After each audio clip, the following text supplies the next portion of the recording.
Благослови Господь мой Кыргызстан, сей благородный, вольный край могучий, где я родился, вырос, взрослым стал, и не найду нигде земли я лучше. И горы, и долины, и людей любить я никогда не перестану. Таких красот не видел я нигде, и прославлять свой край я не устану. Я помню, как с тобой я прощался, когда служить в Россию уезжал. Тоску глубокую 2 года ощущаю, лишь поскорее вернуться я мечтал. Обычаи народа так красивы, мой гордый, вольный, милый сердцу край. Подъем огромной благородной силы мне Кыргызстан мой бескорыстно дал. Люблю смотреть, как Иссык-Куль бушует, когда Улан под утро задувает, но и без ветра озеро волнует и к отдыху души располагает.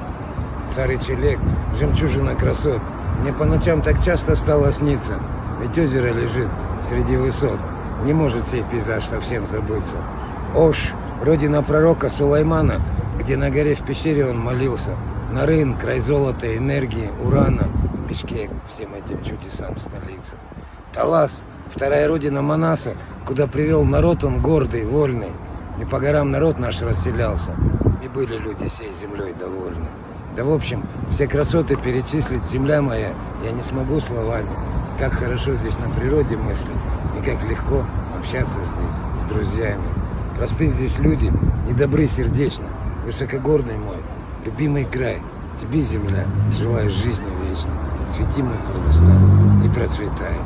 Я верю в то, что очень-очень скоро мой край поднимется и расцветет. Удачи всем желаю и задора, и благодать нам свыше снизойдет.